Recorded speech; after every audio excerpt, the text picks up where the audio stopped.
بعد قال اللہ فی کتاب المبین وهو اصدق الصادقین وقول الحق بسم اللہ الرحمن الرحیم ان الدین عند اللہ الاسلام صدق اللہ العظیم۔ برادران گرامی،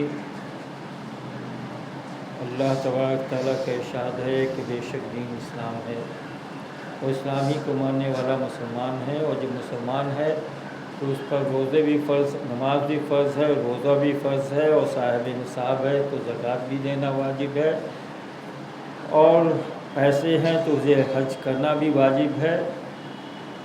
اسلام میں داخل ہونے کے بعد یہ ساری چیزیں اس پر واجب ہو جاتی ہیں۔ الحمدللہ رمضان المبارک کا مہینہ آیا، آپ حضرات نے اس میں روزے رکھے، تراویح پڑھی، تلاوت کی، نمازیں پڑھی، درود شریف پڑھا، بعض لوگ اعتکاف میں رہے، یعنی ہر طرح سے اعمال حسنہ کیا، نیک اعمال کیا۔ اب آپ اور یہاں تک کہ اب یہ آخری جمعہ جمعۃ الوداع آ گیا۔ مسلمانوں کے بیچ میں ایک بات بڑی عام ہے کہ جمعۃ الوداع اس کی کوئی الگ سے اہمیت ہے۔ دیکھیے، کوئی اس کی الگ سے اہمیت نہیں ہے، جو جمعے کی اہمیت ہے وہی اس کی بھی اہمیت ہے۔ جمعۃ الوداع میں ایک بات ضرور ہونی چاہیے کہ آپ نے اس مہینے میں اللہ کی رضا کے لیے کیا کیا کیا ہے، اس کا حساب کر لیجیے۔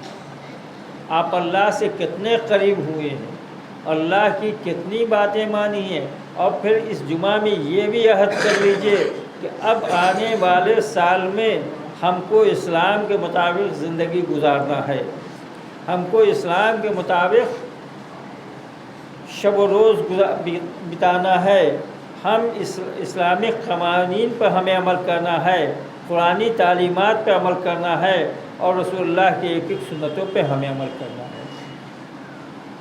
اگر جمعۃ الوداع میں آپ نے اس چیز کا عہد کر لیا تو واقعی آپ بڑے کامیاب ہیں۔ یقیناً جو لوگ صاحب ایمان ہیں، یقیناً جو لوگ اس رمضان کو نعمت عظمیٰ سمجھتے ہیں، یقیناً جو لوگ اس رمضان میں اللہ کی رضا کے لیے انہوں نے روزے رکھے، تراویحیں پڑھی، تلاوت کی، تہجد پڑھا، تسبیح پڑھی، درود حضور صلی اللہ علیہ وسلم پر بھیجا، اور نیک اعمال کیا، زکوٰۃ دی، خیرات دیا، فطرہ دیا، اپنے پڑوسیوں کے ساتھ اچھے حق ادا کیا، اپنے والدین کی خدمت کی، تو واقعی ان کے لیے یہ رمضان المبارک کا مہینہ کامیاب مہینہ ہے، اور وہ قابل مبارکباد ہیں۔ اور اس الوداع کے جمعہ میں انہیں یقیناً افسوس ہو رہا ہوگا کہ اتنے اہم دن ہم سے گزر گئے، اتنی اہم راتیں ہم سے گزر گئیں، اتنے شب و روز جس میں رحمتوں کا نزول ہو رہا تھا وہ ہم سے گزر گیا، وہ رات گزر گئی جس ایک رات میں کی عبادت کرنے کا ثواب 1000 مہینے کی راتوں سے بہتر وہ رات گزر گئی، وہ دن گزر گیا جس میں نفل کا ثواب فرض کے برابر ہے، اور فرض کا ثواب 70 گنا بڑھ جاتا ہے، وہ مہینہ گزر گیا جس میں ہر ایک عمل پر ثواب تھا۔ اگر آپ نے کسی کو روزہ افطار کروا دیا تو اس کا بھی ثواب، آپ نے جا کے کہیں روزہ افطار کر لیا اس کا بھی ثواب، آپ نے یتیموں کے سر پر ہاتھ رکھ دیا اس کا بھی ثواب، آپ کسی سے اچھی بات کر لی اس کا بھی ثواب، آپ نے تلاوت کی اس کا بھی ثواب، اور آپ اگر سو بھی گئے روزے کے عالم میں، ایسا نہیں کہ نماز قضا کر کے نہیں، بلکہ اگر نیند بھی آ گئی تب بھی ثواب آپ کو ہے۔ اتنا اہم مہینہ آپ سے گزر گیا، ظاہر ہے کہ اتنے اہم مہینے کے گزرنے پر یقیناً افسوس ہونا چاہیے، لیکن افسوس تو انہیں ہوگا جو اپنی عبادت و ریاضت کے ذریعے، جو اپنی تسبیح و تحلیل کے ذریعے، جو اپنے اعمال حسنہ کے ذریعے اللہ کو راضی کر لیا اور اس کے پیارے حبیب کو خوش کر لیا، یقیناً اسے افسوس ہوگا۔ واقعی یہ مہینہ جانے کا اس قدر افسوس ہوتا ہے کہ اللہ تبارک تعالیٰ نے ایک نعمت عظمیٰ ہمیں دی تھی، اب وہ ہم سے چلا گیا۔ یہ بھی حقیقت ہے کہ وہ عبادتیں نہیں ہم لوگوں سے ہو سکیں جو اللہ کی شایان شان تھی، وہ عبادتیں ہم سے نہیں ہو سکیں جو اللہ کا مطالبہ ہے، وہ چیز ہم سے نہیں ہو سکی جس کا اللہ کا حکم ہے، لیکن بندوں سے جتنا کچھ ہو سکتا ہے وہ اسے کرنا چاہیے۔ جناب والا یہ مہینہ ختم بالکل آخر کیا آخر اشرا نہیں بلکہ آخری چند گھنٹوں کا مہمان ہے، اس میں یقیناً راحت کر لینا چاہیے۔ اب آنے والے سال میں ہم بالکل ایسے ہو کے رہیں گے کہ جس طرح آج مسجدوں میں بھیڑ رہتی ہے ویسے ہی پورے سال بھیڑ رہے گی، اور اس کے لیے یہ نہیں کہ فلاں صاحب آ رہے ہیں یا نہیں آ رہے ہیں، فلاں آدمی آ رہا ہے یا نہیں آ رہا ہے، بلکہ ہر آدمی خود اپنے کو دیکھے کہ ہم مسجد میں آ رہے ہیں یا نہیں آ رہے ہیں۔ اگر اپنے کو دیکھے گا تو وہ مسجد میں آ سکتا ہے۔ اگر ہم یہ کہیں کہ ظفر صاحب آئیں یا نہیں آئیں، ہم یہ دیکھیں کہ ابراہیم صاحب آئیں یا نہیں آئیں، ہمارے جمال بھائی آئیں یا نہیں آئیں، دوسرے لوگ آئیں یا نہیں آئیں، تو ظاہر ہم تو گنتے رہ جائیں گے۔ ہمیں تو یہ چاہیے کہ ہم آئیں یا نہیں آئیں مسجد میں 5 وقت، ہم اپنے پڑوسیوں کے ساتھ اچھا سلوک کیا یا نہیں کیا، ہم آپس میں متحد ہوئے یا نہیں ہوئے، ہم بچوں کی تعلیم کا انتظام کیا یا نہیں کیا، ہم سماج و معاشرے کو اچھا بنانے کے لیے کام کیا یا نہیں کیا، یہ ہر آدمی کو اپنے بارے میں سوچنا چاہیے۔ لیکن ہماری یہ پریشانی یہ ہے کہ ہم دوسروں کے متعلق زیادہ سوچتے ہیں۔ عقائد کا جھگڑا سارا اسی کا ہے، پورا عقیدے کا جھگڑا اسی پر آ کے ٹھہر گیا ہے کہ فلاں یہ کر رہا ہے اور فلاں یہ کر رہا ہے۔ بھائی میں جو کر رہا ہوں اس کا جواب دیں میں ہوں، آپ جو کر رہے ہیں اس کا جواب دے آپ ہیں۔ ہاں اگر فرائض میں کوئی اختلاف ہو جاتا ہے تو ظاہر ہے کہ اس میں منع بھی آدمی کرتا ہے، اس میں ٹوکتا بھی ہے، اور پھر اسے باز رہنے کی بھی کہتا بھی ہے۔ اگر وہ نہیں مانتا ہے تو اپنے اور اپنے ماننے والوں کو اسے محفوظ رکھنے کی کوشش کی جاتی ہے۔ لیکن اگر فروعات میں کوئی جھگڑا ہوتا ہے تو اس میں کوئی ضروری نہیں ہے کہ آپ اس کام کو اپنائیں یا نہیں اپنائیں۔ ظاہر ہے کہ نماز پڑھنا فرض ہے، ابھی پڑھے گا۔ جمعے کی نماز 2 رکعت صرف ہے۔ بھائی اتنے مشکل سے نہایا، کپڑے بدلے، عطر لگایا، گھر سے نکلے اور مسجد تک آئے۔ اب آپ کہیے کہ اتنی محنت سے آئے ہم 4 رکعت کیوں نہیں پڑھ لیں گے؟ فوراً یہ جواب ہوا نہیں، نماز جمعے کی نماز 2 رکعت ہے، اس میں 4 رکعت ہو ہی نہیں سکتی۔ اگر کوئی 4 رکعت کہے گا تب جھگڑا ہو جائے گا۔ بھائی اللہ کے پیارے حبیب نے بتایا جمعے کی نماز 2 رکعت فرض ہے۔ اگر 4 نہیں ہو سکتا ہے، 5 نہیں ہو سکتی ہے رکعت، 3 نہیں ہو سکتی ہے، 2 ہے تو 2 ہی۔ لیکن ہاں کوئی اگر نماز کے بیچ میں رفع دائن کر رہا ہے تو یہ بھی اللہ کے پیارے حبیب کی ایک سنت ہے۔ کوئی آمین بالجہل کر رہا ہے تو وہ بھی اللہ کے پیارے نبی کی ایک سنت ہے۔ اس پر جھگڑا نہیں ہوگا، اس پر جھگڑا ہو ہی نہیں سکتا ہے۔ لیکن ہمارے یہاں تو یہ ہے کہ بے نماز اگر کوئی مسجد میں نہیں آ رہا ہے تو اس کے لیے تو ہم اس کو لعن طعن نہیں کر رہے ہیں۔ بھائی نماز کے ٹائم تم روڈ پر گھوم رہے تھے، یہ پکڑ کے نہیں کسی کو کہہ رہے ہیں ہاں جھگڑا اس بات کا ہے۔ کوئی اس بات کے لیے جھگڑا کہتا ہے کہ بھائی تم مسلمان ہو کے سلام نہیں پڑھ رہے ہو، اور کوئی اس بات کے لیے جھگڑا کر رہا ہے کہ تم مسلمان ہو کے سلام پڑھ رہے ہو۔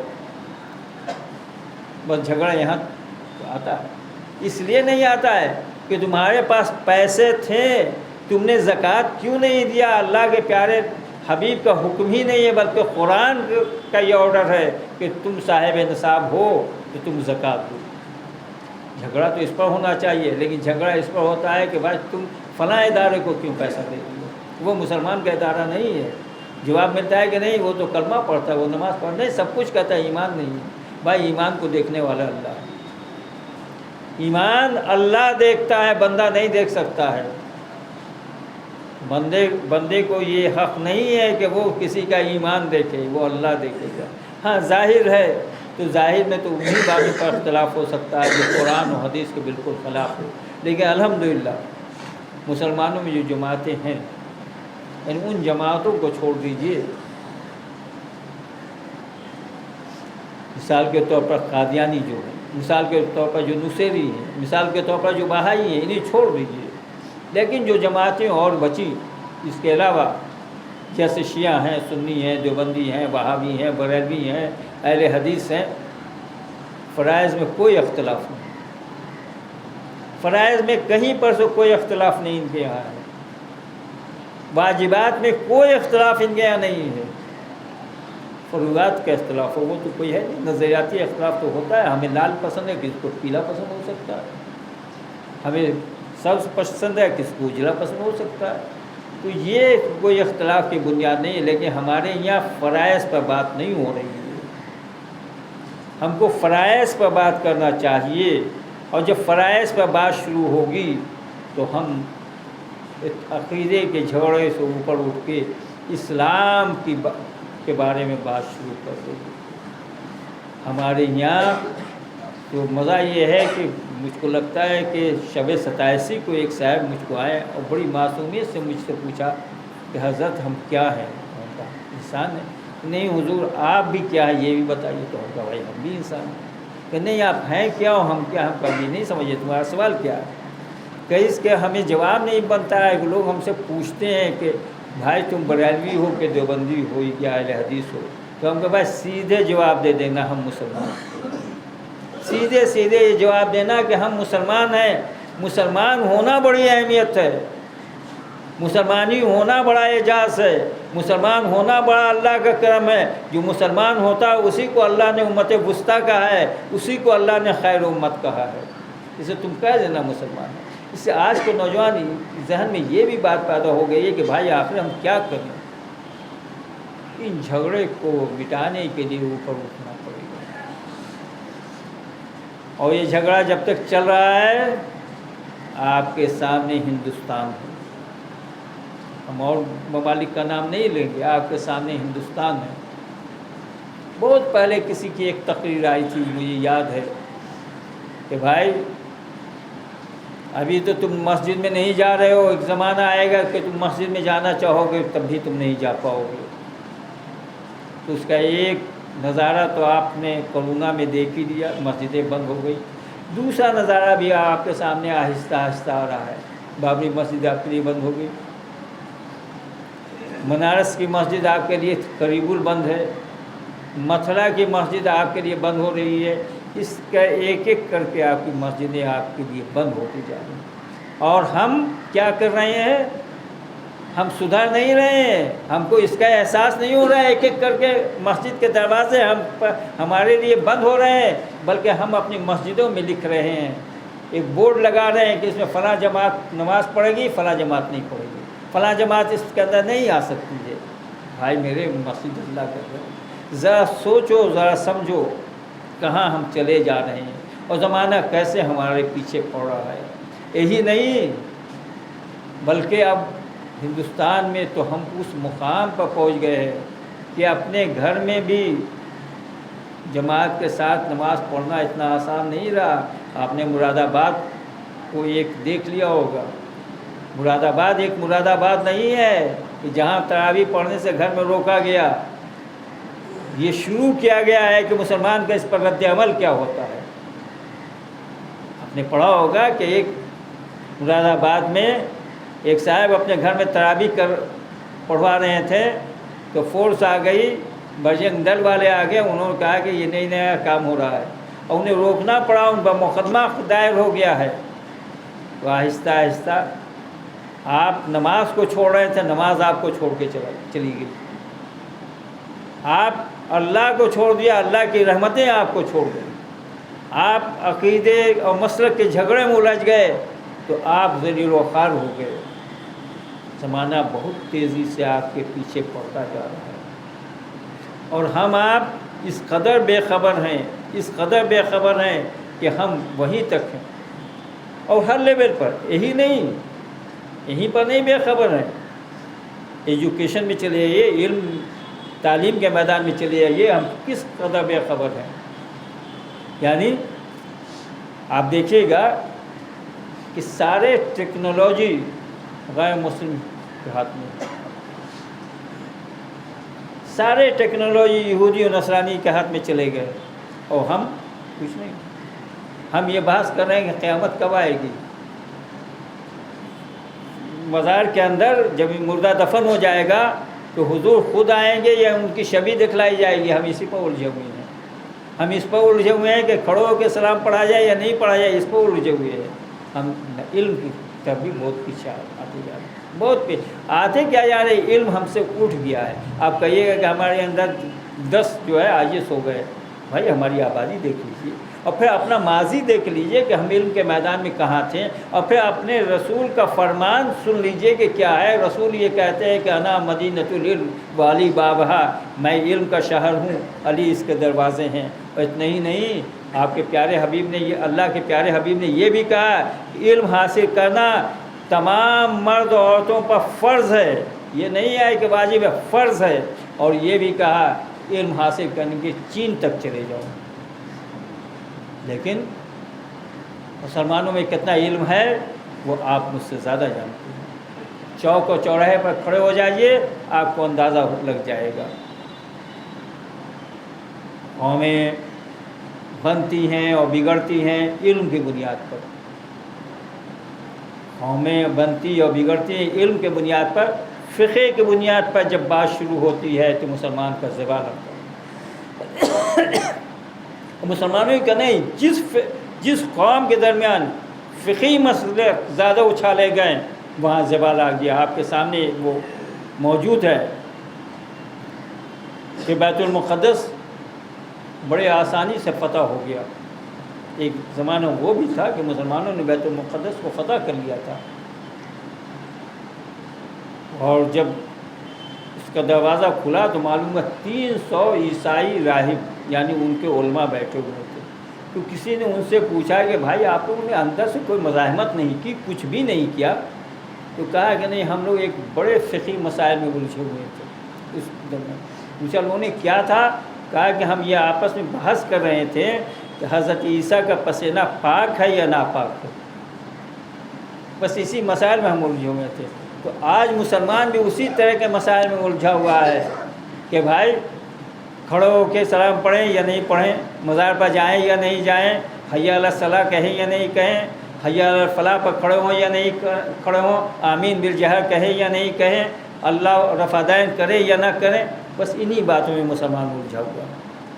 اور ایک دوسرے کو, ایک زمانہ یہ تھا مسلمانوں کا کہ تیزی سے وہ مسلمان بناتے تھے, تیزی سے مسلمان بناتے.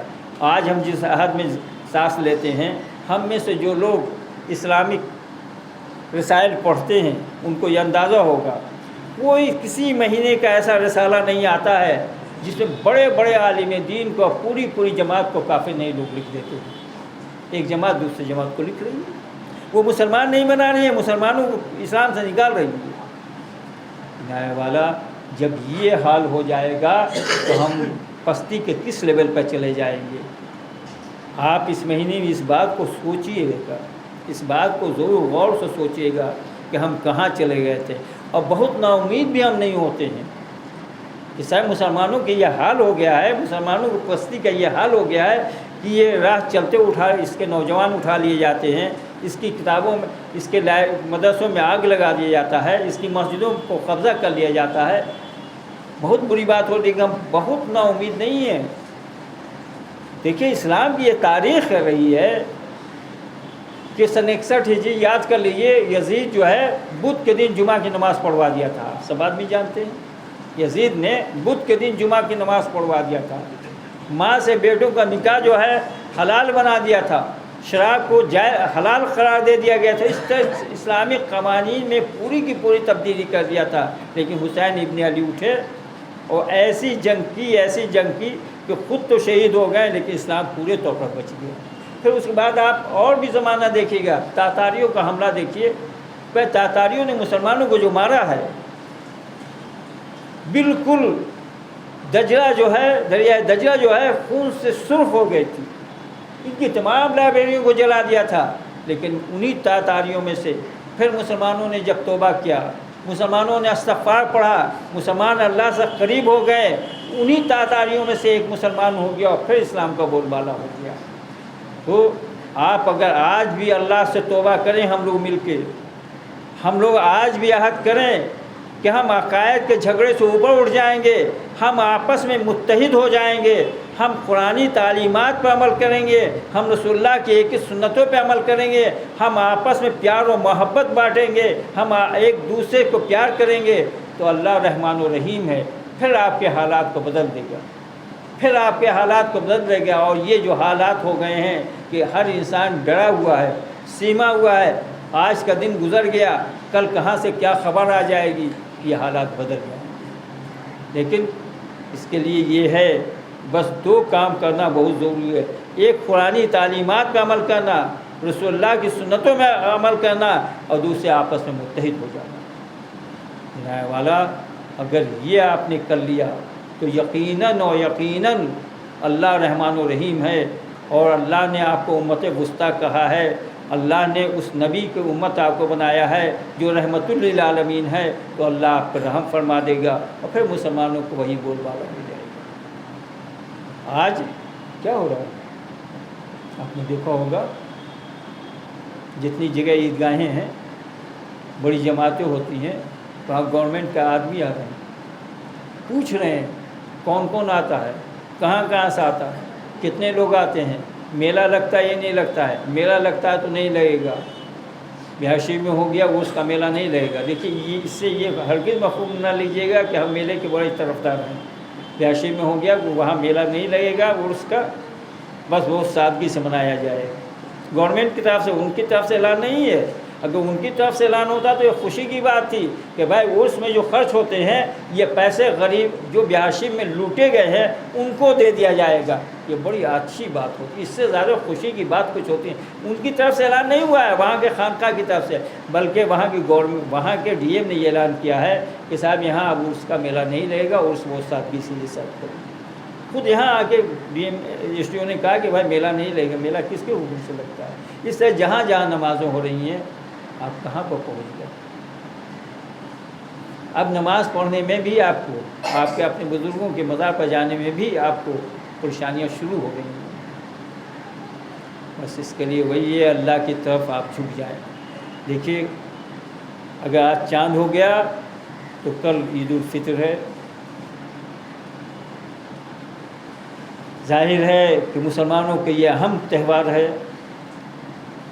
30 دن روزہ رکھنے کے لیے مسلمان میدان میں جمع ہوتے ہیں اور اللہ کو شکرانہ ادا کرتے ہیں، انعام حاصل کرنے کا دن ہے اللہ سے، لیکن بڑے احتیاط سے آپ عیدگاہ کی جانب جائیے، بہت احتیاط سے جائیے، نہ راستے میں آپ چھیڑ چھاڑ کیجیے اور نہ کوئی کہے تو آپ اس کا جواب دیجیے، لیکن آپ کیا کہنا ہے؟ اس پر کیا گیا ہے؟ مسلم محلوں میں کنکمے لگ رہے ہیں، پھنجھڑیاں سج رہی ہیں، بھائی تمہارا وجود باقی رہے گا تب نہیں یہ کنکمہ لگاؤ گے، اس سے پہلے کہ کنکمہ لگے اپنے وجود کی حفاظت کرو۔ تو جو لوگ دیکھیں اس خانقاہ میں نماز 7:15 بجے ہے، جو لوگ یہاں آنا چاہتے ہیں وہ 7:15 بجے آ جائے، 7:15 بجے نماز ہوگی۔ لیکن یہاں تو خیر اللہ کی مہربانی ہے کہ محفوظ جگہ ہے، جو لوگ اوپن جگہ میں جا رہے ہیں ان کو یہ چاہیے کہ بڑے احتیاط سے جائیں۔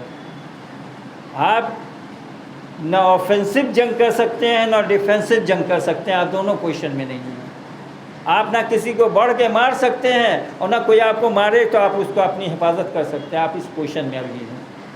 اس لیے آپ خود اپنی حفاظت کیجیے، بہت سترک ہو کے جائیے، راستے میں کوئی چھیڑ چھاڑ نہیں، کوئی چھیڑ چھاڑ نہیں، اور اگر کوئی آپ سے چھیڑ چھاڑ کرے تو خاموشی سے آگے بڑھ جائیے۔ اور میرا یہ ذاتی مشورہ ہے کہ بچوں کو لے کے عیدگاہ میں بالکل اس سال نہیں جائیے۔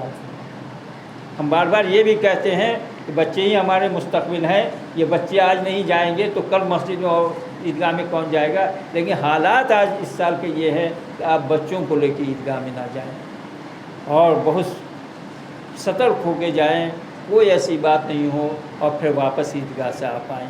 اس لیے ایسے حالات ہو گئے ہیں جس میں ہمیں اور آپ کو احتیاط برتنا ضروری ہے۔ عنایت والا اللہ تبارک تعالیٰ ہمیں اور آپ کو ان باتوں پہ عمل کرنے کی توفیق عطا فرمائے۔ وما علینا الا البلاغ۔ کھڑو ہو کے